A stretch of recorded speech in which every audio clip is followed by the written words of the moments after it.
We are back again, and this time I want to touch on a different subject. This is something that is really important in your life. Make sure you guys stay to the end because I have some bonus information for you on things that you can do. So today we're going to be talking about credit, finances as it relates to you and your significant other. So I'm going to give you guys 5 financial questions to ask your significant other.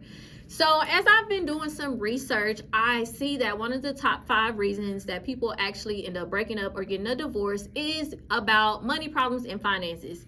And as a credit repair expert, I have dealt with a lot of clients, and I've actually seen quite a few times people would come to me together, and either at the end of our process or a few years later, they'll come back saying, hey, we ended up breaking up, or we got a divorce, or I've just had clients come to me in general. I've had quite a few people come to me after a divorce. So I noticed that the finances can be a big issue with people and their significant other. So I think that these are 5 important questions you should ask your significant other before y'all get, deep in. You go to the altar, y'all go into, once you get engaged, all that kind of great stuff. So we're going to dive right in today because I want to help y'all stay together. Black love.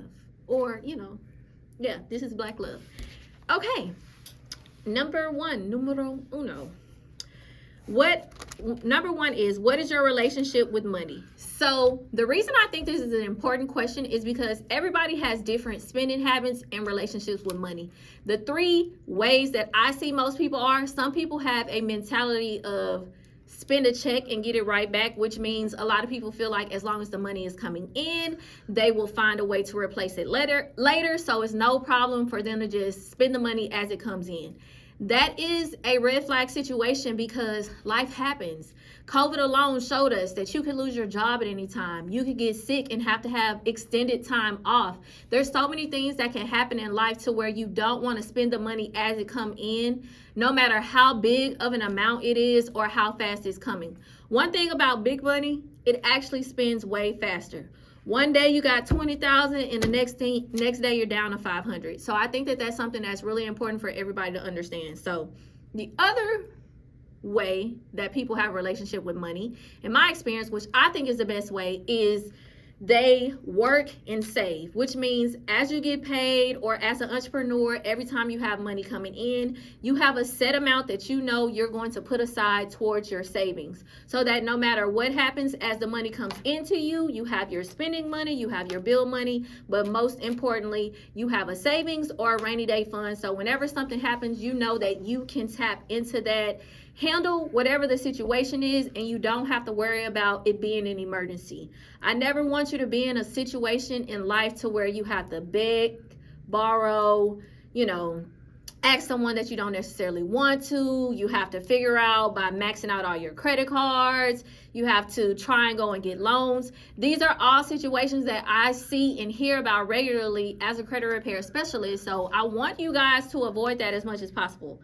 And the third way is a lot of people actually just live check to check, which means they may not be in a financial state to be able to have a savings. But if you're living check to check, the main thing that you need to do is you need to look at your budget. You need to see where is the money going. A lot of people just have subscriptions that is eating up your money. You may be spending a lot of money on food. You may be spending a lot of money on shopping, whatever the situation is. If you have a job that isn't paying you enough, it's time for you to advance out into something else so that you can make those funds. Or most importantly, I would suggest everyone have a side hustle or a side way for you to make money outside of your job because, again, COVID has taught us that things can change in the blink of an eye. You want to be able to make money for yourself and your family regardless of what the situation is. So number 1, remember, is what is your relationship with money? You need to know what their relationship is and what category they fall under because that's going to show you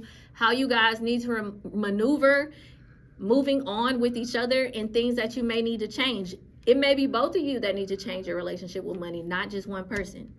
So the second reason is, how much debt do you have? I think that's an extremely important situation because a lot of times people get together, they don't realize, oh, I have $60,000 in student loan debt. I have, I still owe a lot of money on my car loan. I have 5 credit cards that are maxed out.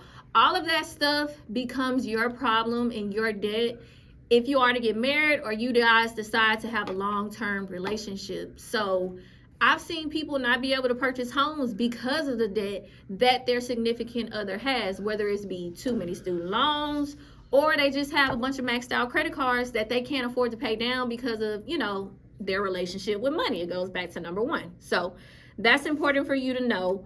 How much debt do you have? Number three is, how is your credit? It's not just about the credit score. The credit score is definitely important, but another question is, hey, do you have collections? Do you have charge-offs? Do you have things on your credit that's going to stop us from being able to reach our financial goals or be able to purchase a home one day? And credit card debt again. A lot of people have credit card debt, and if you get credit cards that have a $10,000, $20,000 limit, that's great until you owe that whole $10,000 or $20,000, and now you have to figure out how to either pay that money back or it ends up closing, going into collections, and now you have to go through the credit repair process. So number three is, how is your credit? What's on there? What do we need to do to fix it? Do we need to both get in a financial literacy class, go through credit repair so that we can reach our financial goals? Number four is, how do you pay your bills? Not gonna lie, you can actually learn a lot about people based on how they pay their bills. Some people always pay on time. That's always a great sign, especially if any of those bills are reporting on your credit report, because remember, 35% of your credit report is your payment history. So that's a big damper anytime you get a late payment. Some people wait until the pink notice comes every time, whether it's light, car note, phone bill, whatever the case may be. And then you have others that wait till stuff gets turned off. Everybody goes through things in life. I'm not passing any judgment. I'm just simply saying that based on how you pay your bills can determine how things may be financially in your relationship. So you want to make sure that you're on top of paying your bills on time. If they're a person that doesn't keep up with those things, you need to figure out, is it because they lack the funds to pay the bills, or maybe they just need some help with organization, put some things on auto pay or have a reminder set up on your phone to where you remember to pay those things on time, because moving forward, if we want to advance and make our financial goals, we got to make it happen. The fifth reason is going to be savings or a rainy day fund. I think that it's important for you to ask your significant other, when y'all get to that point, hey, do you have a savings? Do you have a rainy day fund? Do you have at least $1,000 to $5,000 in there? How do you go about savings? Do you save a certain amount each paycheck? Is it something you do it on a monthly basis? Y'all need to figure out what your savings goals are and what you're going to do to achieve those said saving goals. And if y'all don't have any, you need to figure out what you want them to be and how you're going to change your life and budget to make that a reality.